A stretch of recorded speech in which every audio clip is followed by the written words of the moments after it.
So, subject of today's webinar is just to help you understand the Task Force on Climate-Related Financial Disclosures, or TCFD as I'll refer to them here on in. My name's Caroline Johnstone and I'm Director of Royalstone Consulting. We're a boutique sustainability consultancy who provides strategy and reporting advice on all elements of sustainability. So, just go on to the next slide. Just a bit of housekeeping. If you could possibly keep your microphones muted, please. And by all means, if you have questions, please use the chat box. I think probably I'm going to take questions at the end, just because I know lots of people are good at multitasking, but I am just not one of them.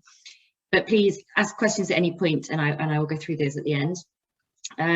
There will be one poll, probably missold there with various, but yeah, there will be some element of interaction. And also to let you know that this is being recorded. So obviously if you don't want your name shared with your question or so forth, then don't say anything you don't want to be shared. That's it for the housekeeping. So I will skip onto the agenda. 4 high-level things to go through. One is just, oh God, why do we need another sustainability acronym? Anyone who works in sustainability knows there's 1,000,001. There is a valid reason for this one, and we'll just go through why it exists. We're going to talk about where the TCFD applies to your business. I appreciate there's going to be businesses of all different shapes and sizes, and we'll just go through that, make sure you're clear on how it relates to your business. Then we'll actually go into the detail of what is it. And then finally, perhaps most importantly in my view, I'll just go through practical steps on how can you actually meet the requirements. So why do we need another sustainability acronym? I'm actually going to play a short video. It's not mine, but it gives a really good introduction, and just ignore references to Canada. It does relate to the UK, so you don't need to worry about that.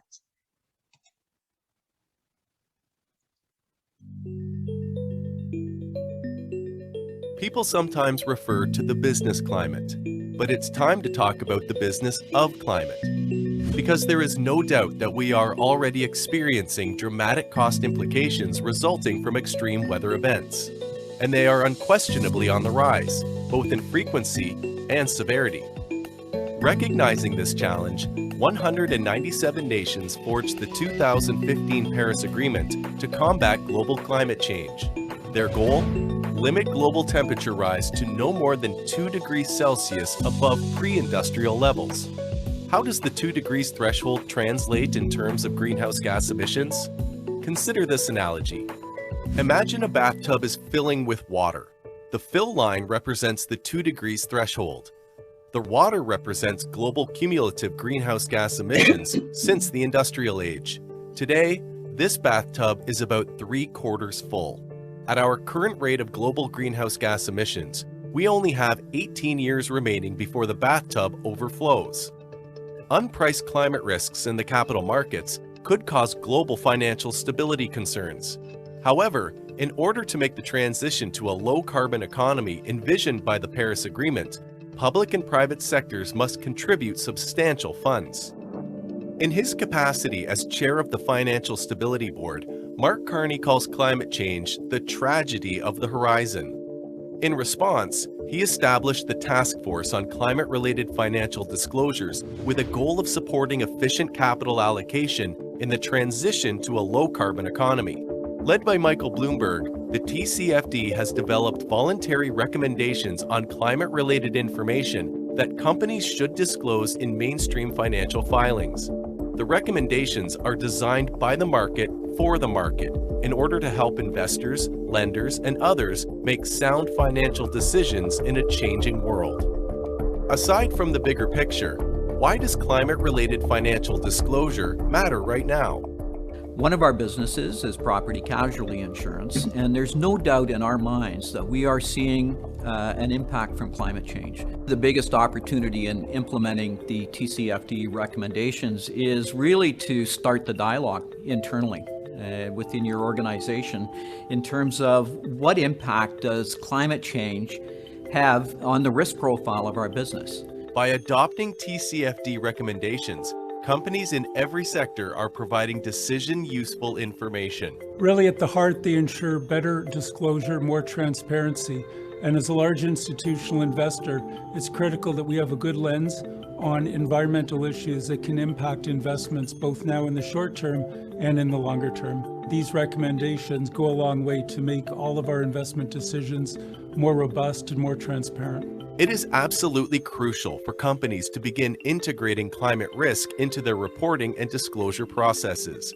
Under Canadian securities regulations, public companies must already disclose information on material environmental matters, including consideration of climate-related issues. Fortunately, TCFD recommendations are designed to assist with exactly that.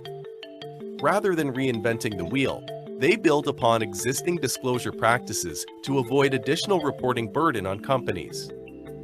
CPA Canada supports the recommendations and the move towards better disclosures. Visit our website to find out more about the TCFD and how you can get involved with CPA Canada's ongoing efforts.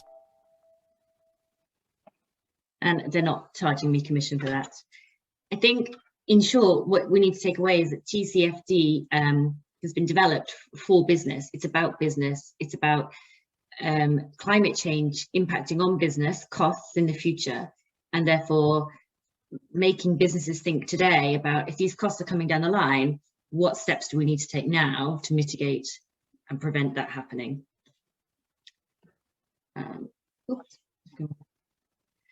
So, does TCFD apply to my business? We're just going to have a short poll now.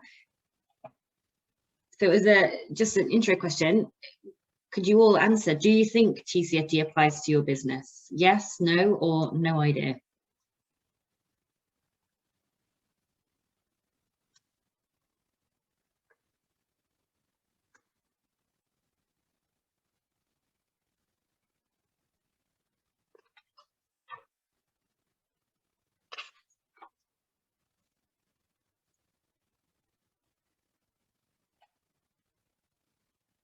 Okay, Sophie, just remind me how I see the results of that.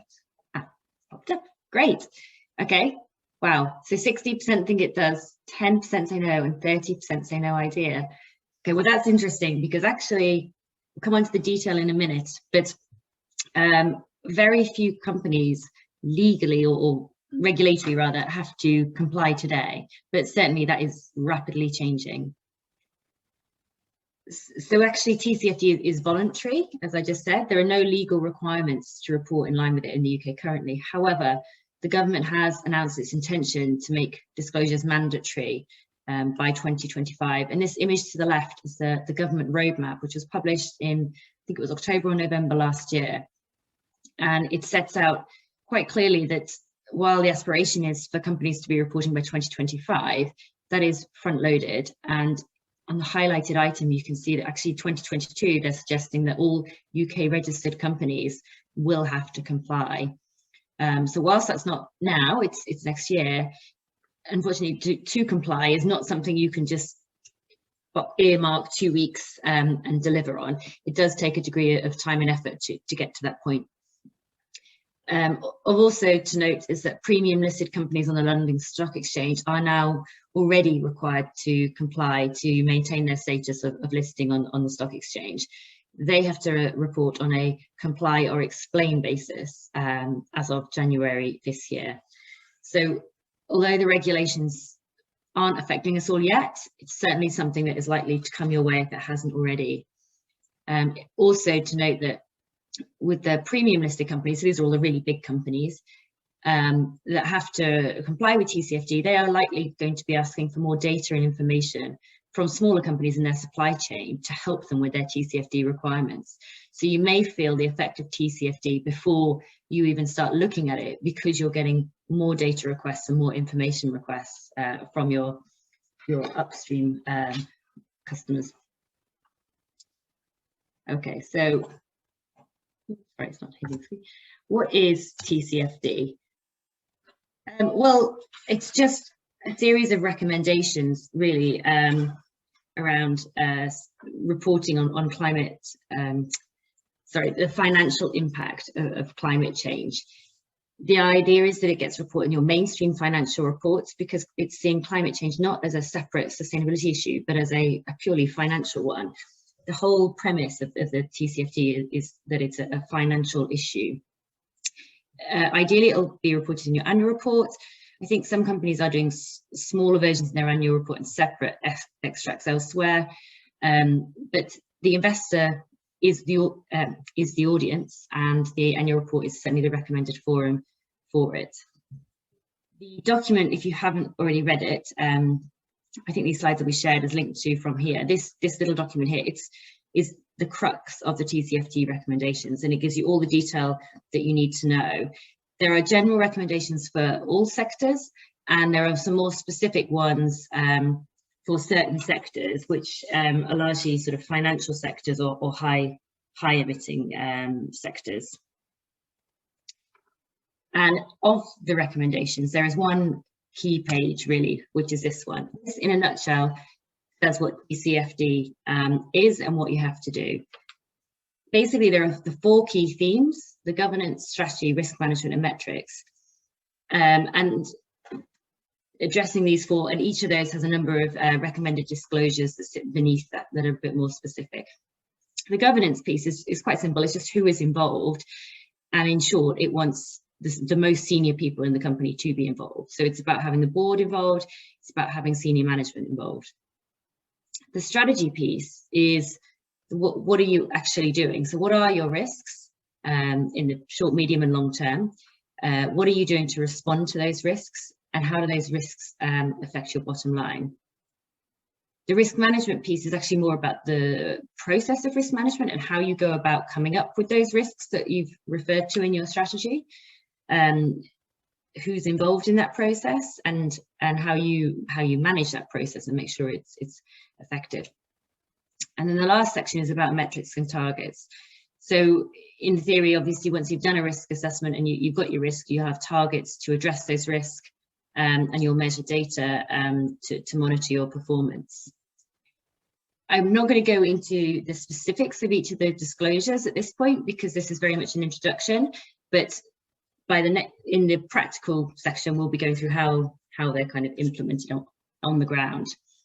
The one point I do want to note here is around metrics and targets. If you see on the right hand side, it says to disclose scope 1, 2, and if appropriate, scope 3 greenhouse gas emissions. I know a lot of companies will be wondering, well, are scope 3 appropriate? And actually, probably I'd just take a step back. Scope 1 and 2 are really your direct carbon emissions, so your electricity use, the fuel in your cars, or any direct fuel use. Your scope 3 is much more complicated. It's anything up or downstream of your direct operations.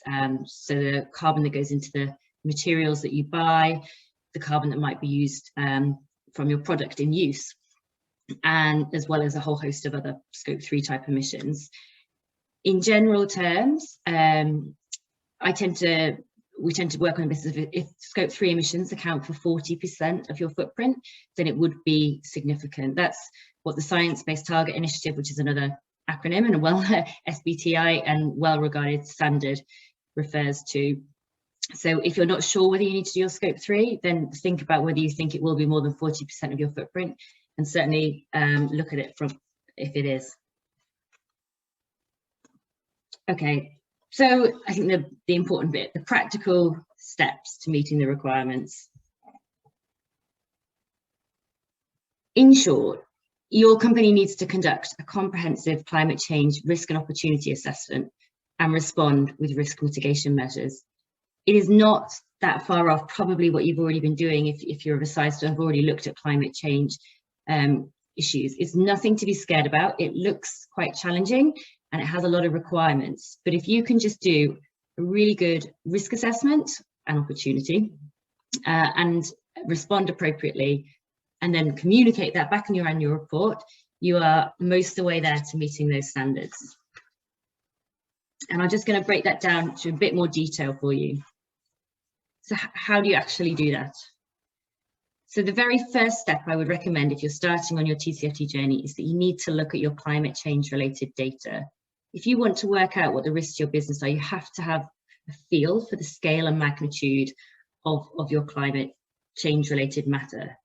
So quite obviously that's going to include your energy use and carbon emissions, and they're distinct, not not just your carbon emissions, you need to look at your energy use as well, because different types of energy contribute differently to carbon emissions. And over time, we'll find that we're using different energy sources. Water use is also really important. If you're withdrawing loads of fresh water and through climate change, there isn't any, that could be a problem. So, you know, thinking about hosepipe bans that we often have in the south, probably not this year, you know, we need to be thinking about, if you use water in your manufacturing or so forth, is it actually going to be available if climate change means that the weather patterns change? You need to look at your land use. So if you're sort of in agriculture or have extensive land areas, and that's another area to consider. And location. So your offices, your sites, your manufacturing plants, your supply chain manufacturing locations in coastal regions or flood risk regions. And then the other data that's useful to look at is the spend that you might have on R&D and capital expenditure. Really, this is looking at what are you already doing on climate change. The other 4 points are about the actual issue of climate change. So go through a data collection piece of work, gather as much data as you can. So TCFD do not require you to have measured X, Y, and Z. They understand it's a journey, and that particularly scope 3 emissions are really difficult to measure and to quantify. And certainly, you know, good approximations are better than nothing. It doesn't need to be perfect. And if you look at the GHG protocol for scope 3 emissions, there are lots of different ways, assumptions, surveys, kind of that you can guesstimate your emissions, and then you can evolve and finesse that and get more accurate over time once you've identified those areas that really are of more risk to your business. Now that you've got all the data, you then need to be doing a risk analysis and looking at the short, medium, and long-term impacts on your business and your supply chain. And for this, I strongly recommend just doing your normal risk review type process. So get together a group of people that cross-representation of your business, that at different levels of seniority and different levels of technicality, and using the data that you have, discuss and analyze where you think those risks are. You could do the classic probability and impact. So, you know, scale of 1 to 5, and what's the impact if it happens, to give it a risk rating, and look at the risk consequence. And this is where that TCFD is probably slightly different from a normal risk review, is that you must look at the risk consequence from a financial impact lens. So it's not enough to say, you know, for example, in your current risk register, you might say there's growing appetite for sustainability and managing climate change. And we may, if we don't respond, we may be criticised by NGOs or other organisations. And it would be reputational damage. It's not enough to say the consequence is reputational damage. You need to start putting figures on that to say, okay, we think 5% of our customers may switch products or move away from our business if we don't respond adequately to this. What would be that impact on revenue? It's about putting some bottom line numbers against it. And yeah, that's the story. And in terms of the financial impact as well, I wanted to draw your attention to the fact that there are 4 kind of areas that you need to consider. So in that example I just gave, that's looking at the impact on revenue, but it may also be that there's an impact on cost. So for example, fuel costs, if you're, I don't know, if you're a transportation company, would be quite critical, and they could increase. To look at your assets and liabilities. So could your real estate property be devalued if you're in geographies that are expected to be, you know, with rising sea levels or so forth? And also capital and financing issues. So how could climate change impact on your ability to borrow and raise money and funding from investors down the line? So you need to think about this in the broadest possible sense, using a broad set of people. And I've put the note at the bottom, but the recommendation here from TCFD is to use your normal risk review process. So if you already have a larger company, it's probably likely it's already got a risk and audit committee. That should be the avenue. Even if you already have an ESG committee in place, you should be using the risk review process, and ideally involving your CFO as well, or at least another board director. But the link to finance means that the CFO really, and other, considering climate change along with other business financial risks is critical. So, if possible, integrate it into existing practices. So once you've analysed your risks, the next step, I guess, as always with the risk register, is to look at measuring, you're setting yourself targets, measuring your performance, and of course, implementing mitigation measures to address these risks.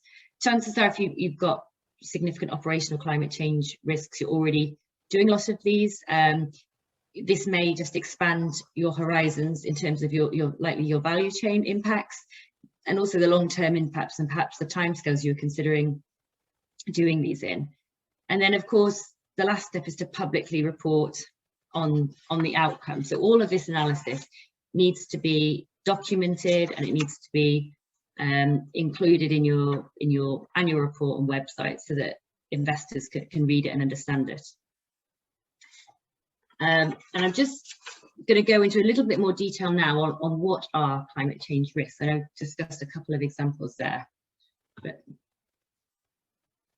when you're doing your risk analysis, the TCFD give you some guidance on really what are pointers and discussion points to help you shape those risks and what they might be.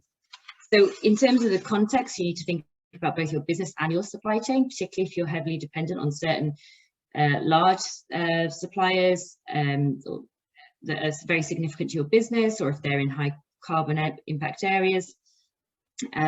So thinking of your business and your supply chain, what are the various different risks? The first type of risk we'll talk about is transition risk, which is risks or opportunities relating to the transition to a low carbon economy. So the changes that we're expecting to happen.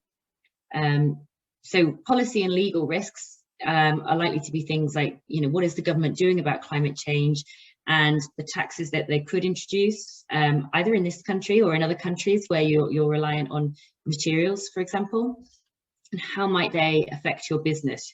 Likely that this will be a business cost impact, but obviously if the taxes are increased, then you've got to your expenditure is going to go up.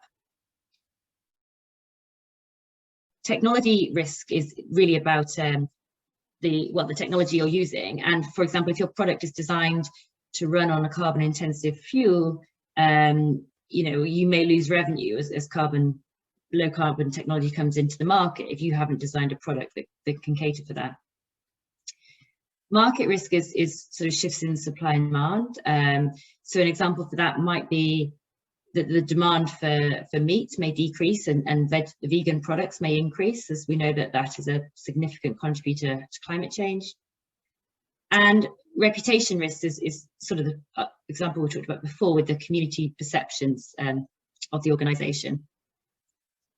In terms of physical risks, these are the long-term risks of were climate change to happen, and they're categorised into either acute and chronic. So acute would be your floods and hurricanes and immediate concerns with temperamental weather, and the chronic is the long-term impact. So chronic heat wave, what impact might that have in terms of, for example, if you have a manufacturing or storage process that requires temperature to be controlled, then obviously your refrigeration costs or cooling costs are going to increase dramatically if we suddenly end up with 4 months of lovely sunny weather, which I know today doesn't really feel like it's certainly not been very nice here.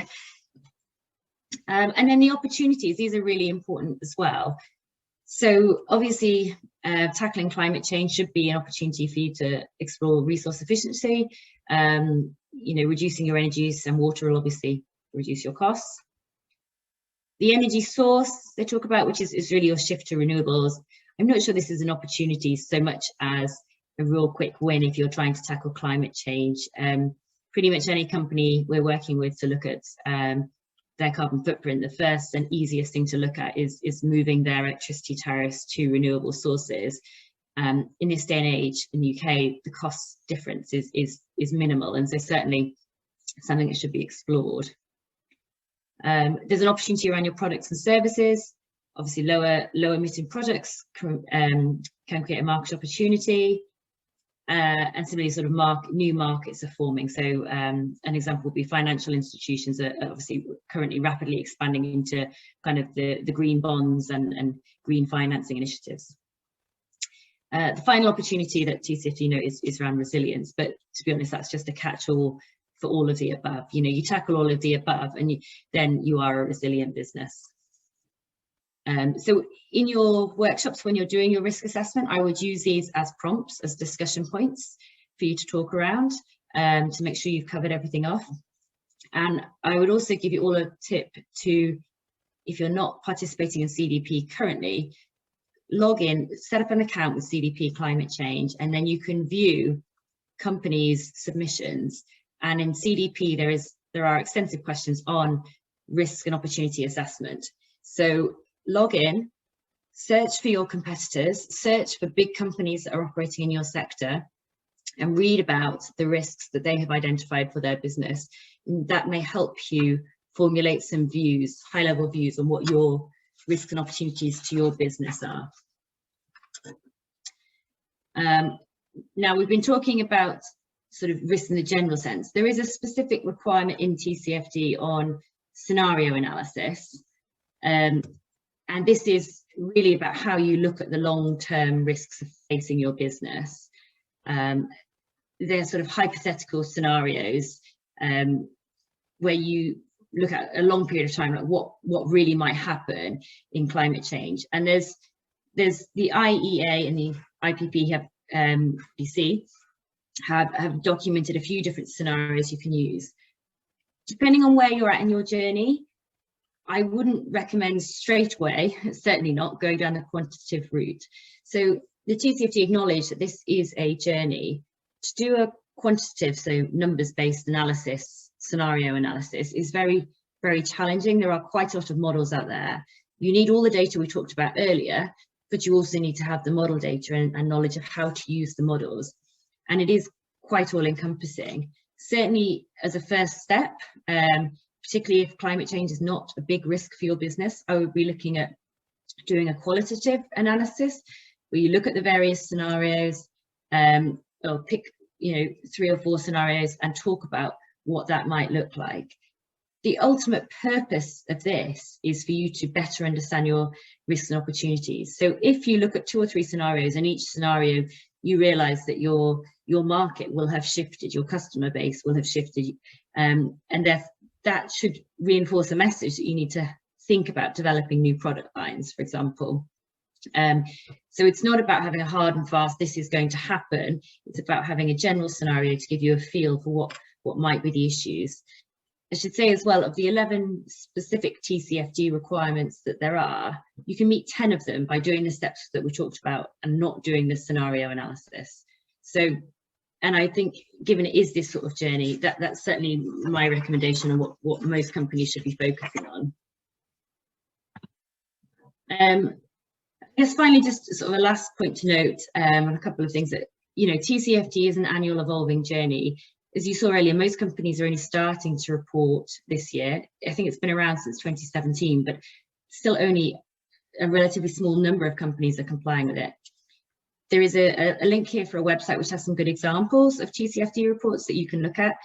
As the months go by, there are going to be more and more, particularly as those premium listed companies start having to report.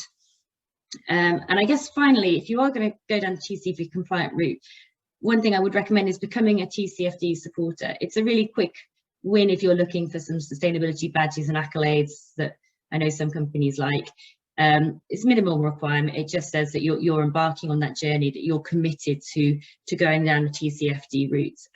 So if you're planning to do the work this year, or in the near future, look at becoming a supporter. You may as well, if you're already going to deliver on it. It's certainly just an easy badge to get if that's something you're interested in.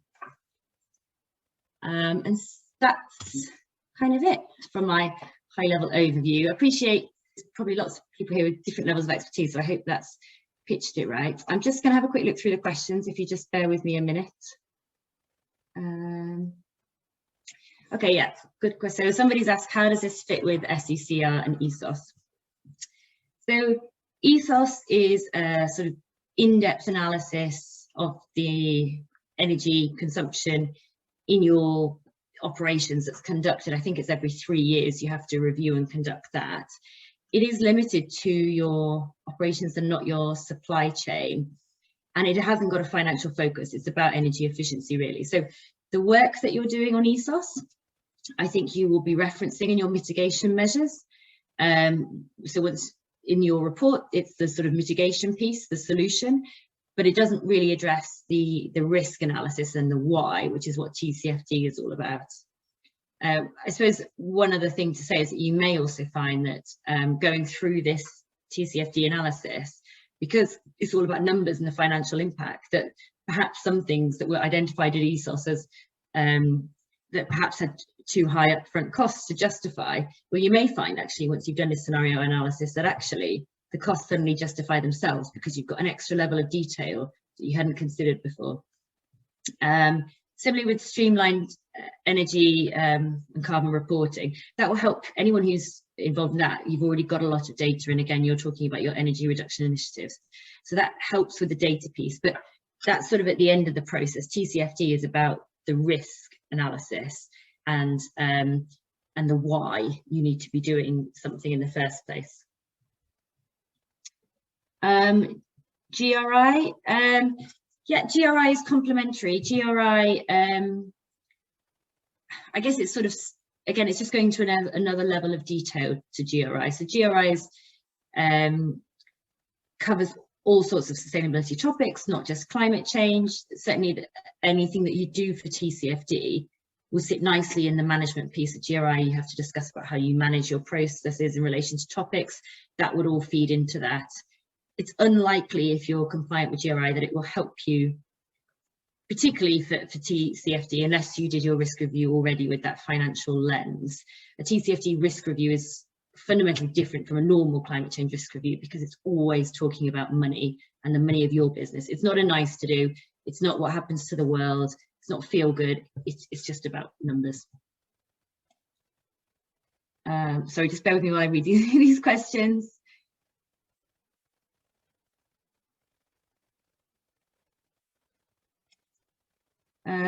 Okay, a large number of people.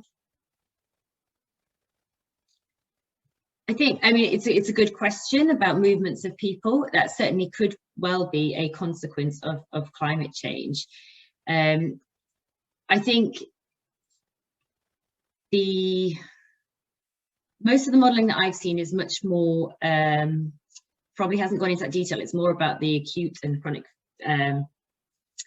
weather issues, but I expect if you can use the modelling to identify the countries and areas where there's likely to be more problems, and I guess from that you can identify as a result of that there may be refugees from that. This is where the scenario piece comes in. It's really a qualitative assessment. There will not be a quantitative system that says this is the number of refugees we expect. It's about having those discussions where you say, you know, loads of our suppliers are based in, you know, Madagascar, and it's not going to be around, or wherever it might be. Those people are going to know what are the issues we might face as a result. You know, we also have operations in Mozambique. Chances are they're going to go there. It's about having a qualitative discussion. There isn't a right or wrong answer with anything with TCFD. It's really about the process, and that again is why it's an evolution, because you'll probably find that this year you might have one answer for that, and then over time you'll get more information. You'll look at what other people are assessing situations to be, and you'll start finessing your viewpoints and your assessment. CDP, great, brilliant. I think that's covered all the questions that we had. Does anyone else have any questions that they'd like to raise at this point? Does it do ESG reporting? Yeah, I mean, TCFD is aligned with all reporting. It's all of these different standards. I know it can be a bit mind-boggling at times, but by and large these days they do try and line up. CDP certainly is aligned with TCFD. Even the government non-financial information reporting is aligned with it, really. What the TCFD is doing is going to more detail and more depth to complement the other reporting frameworks. Oh, thank you for the nice comments.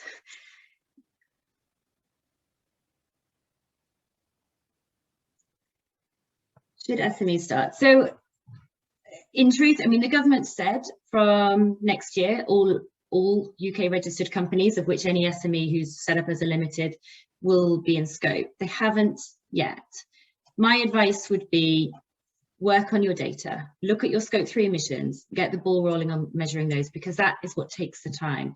Once you've got the data, you can do your risk analysis and risk review, you know, fairly swiftly with a few workshops and discussions. But if you don't have the data, you can't have those discussions in the first place. So certainly think about looking at measuring your scope 3 emissions. By all means, I wouldn't do it really accurately necessarily to begin with. Use the approximations out there. That GHG protocol standard kind of has some guidance that I'm not going to go into detail here because it's a bit complicated, but there are quick and easy ways you can start looking at it. Again, look at your peers' CDP reports. If they can tell you that 70% of their footprint comes from somewhere, then it's probably 70% of yours too.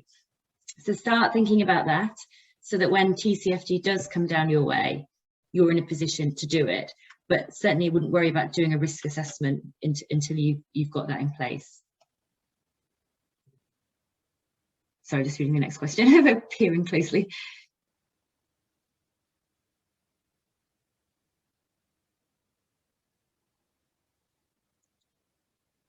Yeah, so there's a specific risk that's been raised in the comments here. I'm not sure if you can see all of them, but around the Himalayan glaciers feed into 6 of the world's largest rivers in some of the most densely populated countries. And if they tried to start to ensure water for their own populations at the expense of others, there could be global security implications. Yeah, I think that is exactly the sort of problem and the situation that you need to be thinking about when you do the TCFD risk assessment. The broader, the bigger, the scarier even that you think about, the better your final understanding of your risk will be. So I think obviously that is sort of one example that companies should be thinking about.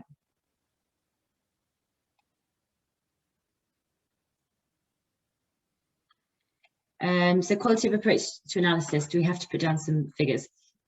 I think that's at your discretion. There is, personally, sorry, I should have repeated the question a bit clearer, sorry. So the question is, if we take qualitative approach to analysis and discussion, do we have to put down some pound figures?